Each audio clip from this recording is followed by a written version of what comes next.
ओम तत्पुरुषाय विद्महे महादेवाय धीमहि तन्नो रुद्रः प्रचोदयात्। हरे कृष्णा।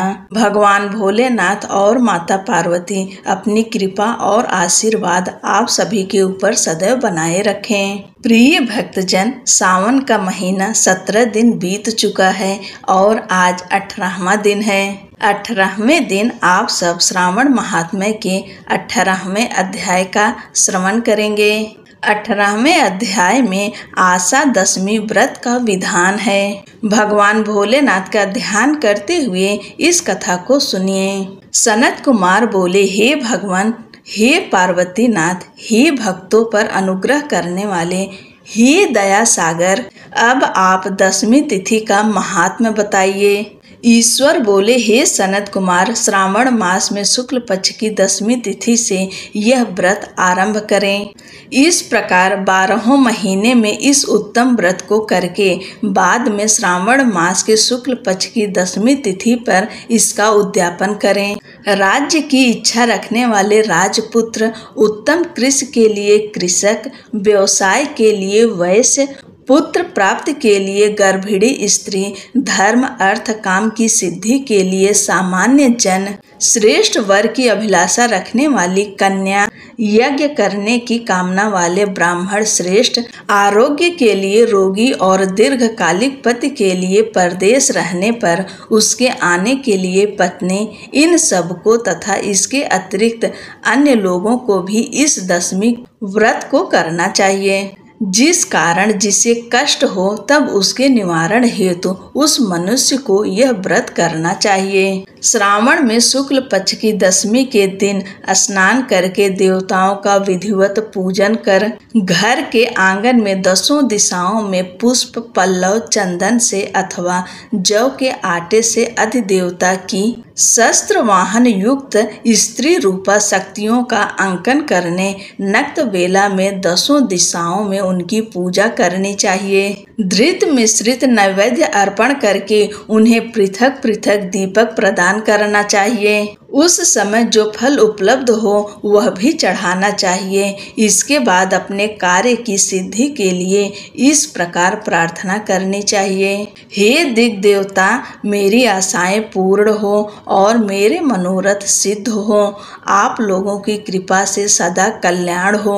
इस प्रकार विधिवत पूजन करके ब्राह्मण को दक्षिणा देनी चाहिए। हे मुनि श्रेष्ठ, इसी क्रम से प्रत्येक महीने में दशमी तिथि का व्रत सदा करना चाहिए और 1 वर्ष तक करने के अनंतर उद्यापन करना चाहिए। अब पूजन की विधि कही जाती है। स्वर्ण अथवा चांदी अथवा आटे से 10 दिशाओं को बनाएं।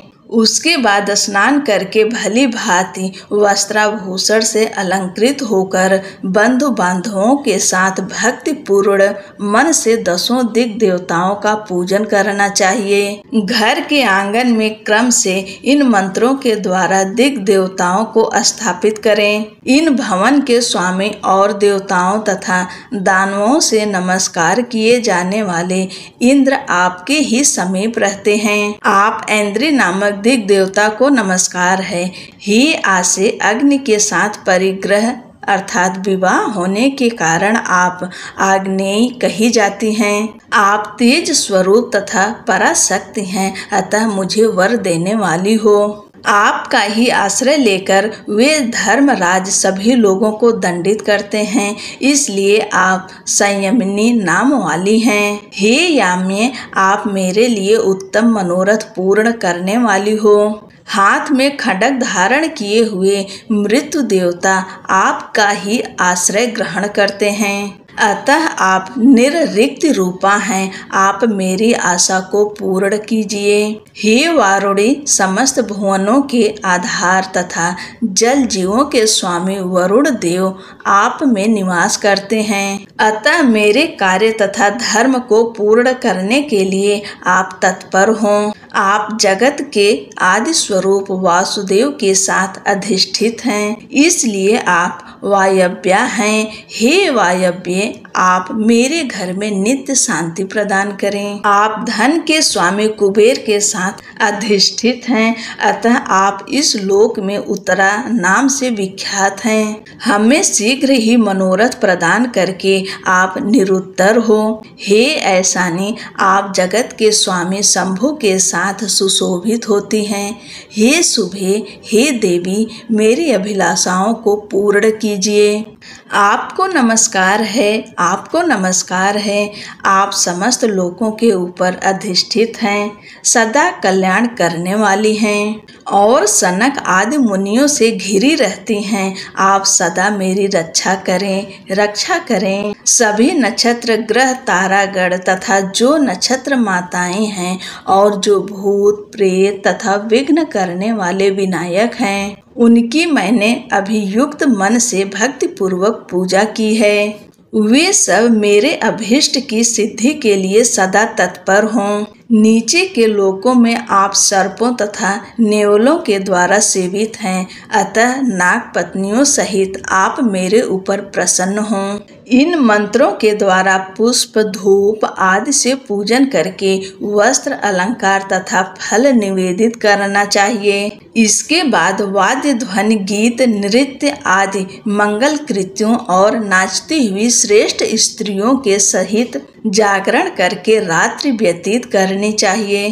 कुमकुम अक्षत तांबूल दान मान आदि के द्वारा भक्ति पूर्ण मन से उस रात्रि को सुख पूर्वक व्यतीत करके प्रातः काल प्रतिमाओं की पूजा करके ब्राह्मणों को प्रदान कर देनी चाहिए। इस विधि से व्रत को करके क्षमा प्रार्थना तथा प्रणाम करके मित्रों द्वारा प्रिय बंधुजनों को साथ लेकर भोजन करना चाहिए। हे तात, जो मनुष्य इस विधि से आदर पूर्वक 10वीं व्रत करता है वह सभी मनोवांछित फल प्राप्त करता है।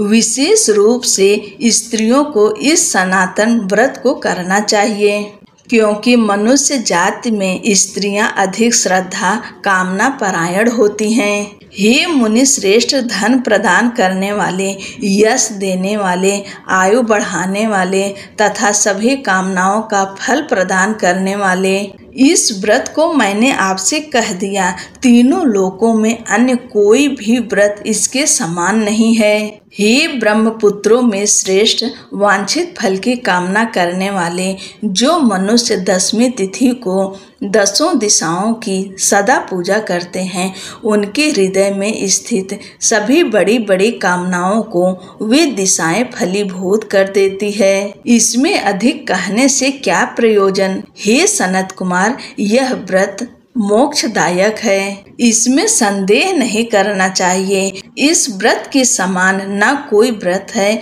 और न तो होगा। इस प्रकार श्री स्कंद पुराण के अंतर्गत ईश्वर सनत कुमार संवाद में श्रावण मास महात्म्य में आशा 10वीं व्रत कथन नामक 18वां अध्याय पूर्ण हुआ।